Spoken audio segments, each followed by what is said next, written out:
Hello my friends, and also hello strangers, and welcome to Polyforest's spot review. Today I'm going to be discussing about this area as in depth as I can get, and by the end you should have a general idea what to expect in terms of experience, skill experience and money per hour from this place. If you are not aware, the area got buffed a couple of weeks ago. We got increased experience rates from this place. Last week we also got Marnie stones for this area, so I suppose this is the perfect opportunity to actually test it and see what it has to offer compared to other areas. I'm gonna begin with my character because at least for once it's different, at least compared to the previous videos. So I tested this area mostly on my Mystic, my level 60 Mystic, because this area is in a way comparable to Bandits, so I wanted to grind on a character that actually did need the experience rates to actually have something to improve, and because I was kind of bored of my wizard in the first place. So for character I have a level 60 Mystic. For gear I have my main armors, my main character's accessories on it with weight limit armor, just for the sake of having maxed out attack speed and movement speed. And for my weapons I have blue grade ones at Tri, which comes down to a total of about 230 AP. I'm pretty sure you don't need that much because I was consistently able to one-shot the packs. I would say as a recommendation maybe around 200 AP, that should be enough. Then again I'm not sure because I didn't grind here in a very long time, and I remember before the revamp people used to say that this place was AP capped, so I'm pretty sure in the past you were not able to one-shot the packs, but these days on my Mystic it's always happening. I usually use 1 skills or 2 at most per pack to clear them, 2 just in case I miss a couple of monsters. For pets I have tier 3s, my mob knowledge is S, I didn't use any common steel blessings and I didn't use any loot scrolls or Arsha, just simply bare grinding without any extra drop rate buffs. So that being said, let me show you the rotation, which is basically this one, should be playing in the background. This area I started grinding it when we had the I think this area was in the list of double respawn rates event last week, but it doesn't seem to be there anymore, and even after the maintenance I don't see any difference. The monsters respawn very quickly on their own.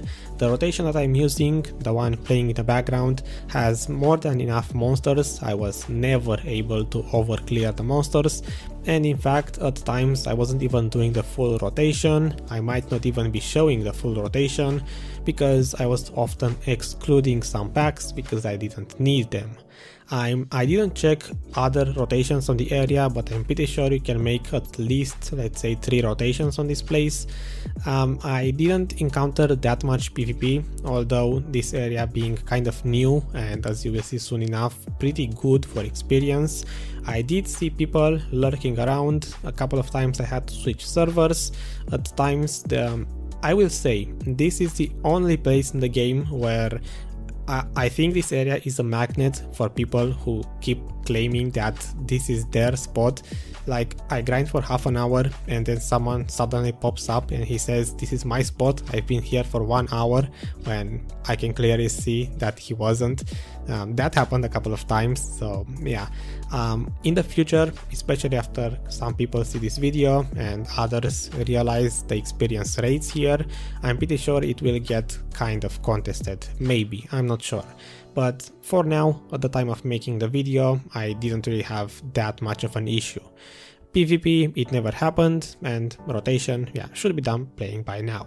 So let's get into the Excel file and talk about the relevant numbers and all of that stuff.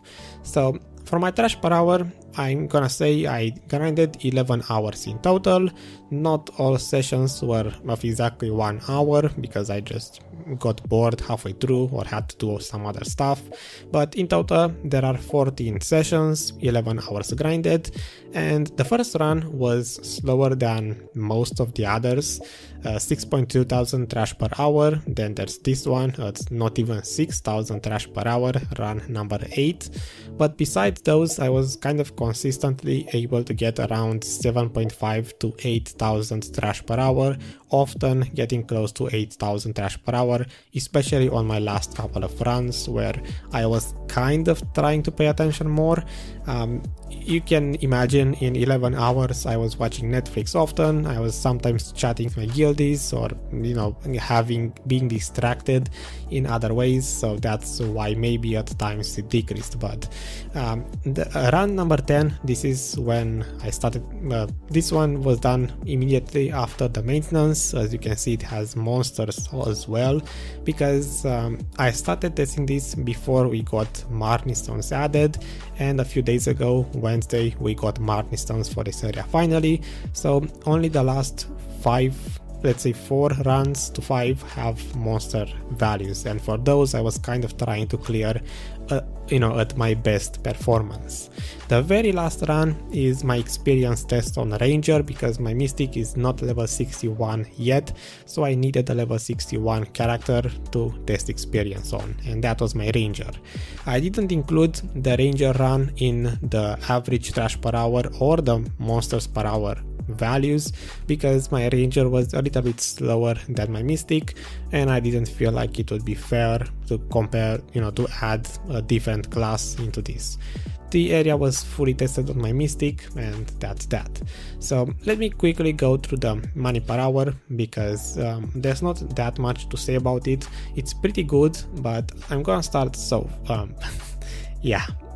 Starting off, we have trash, which is actually really good for this place. If you can get about 8,000 trash in 1 hour, the trash being 1.7 thousand each, you can easily get like 14 or 15 millions just from the trash itself.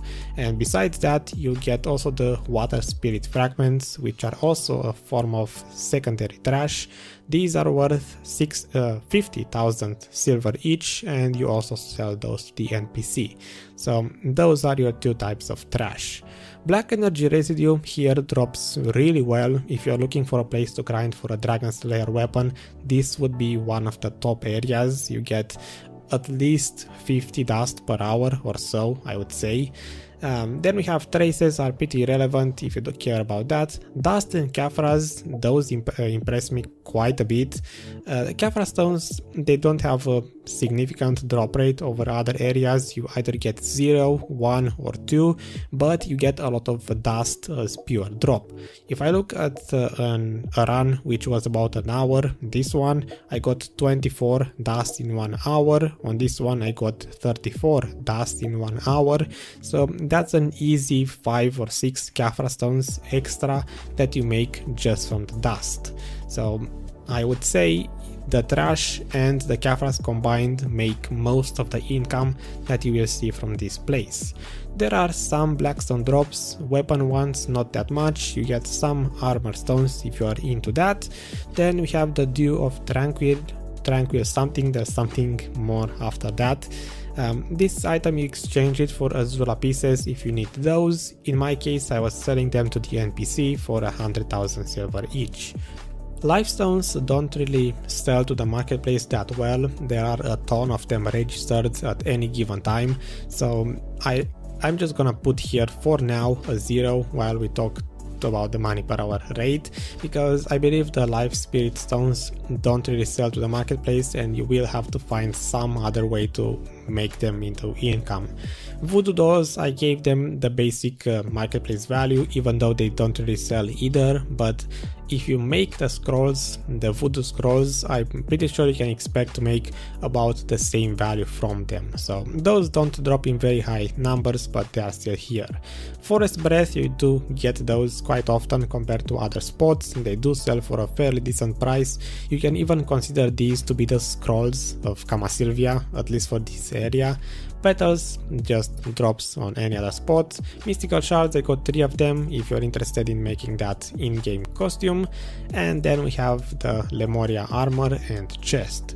These are the Lemuria shoes are actually shown in-game in the loot table, so I was expecting to get these. I got 3 in total in 11 hours, but the Lemuria chest was very weird. I got only 1 of them in the very last run when I was testing experience on my ranger, and the Lemuria chest isn't even shown in-game as a droppable item for this place.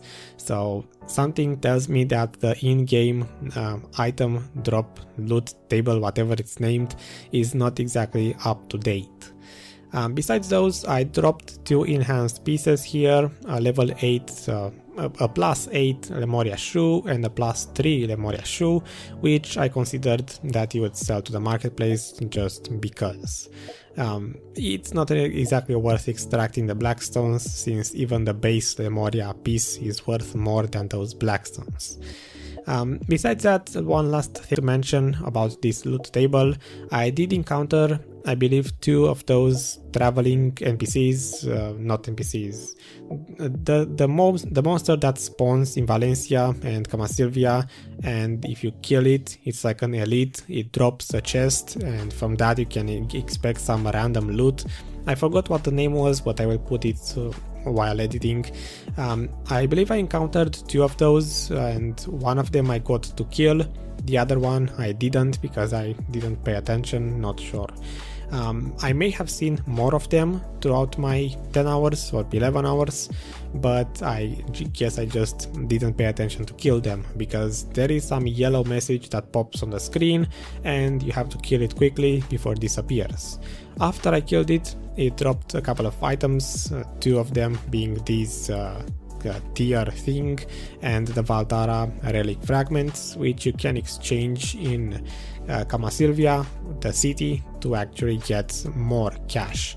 Those are, it basically gives you 2 more or 1 more type of item that you sell directly to an NPC. All of that gets added to a total of 34 millions per hour without including the lifestones, and if I put back the values on the lifestone,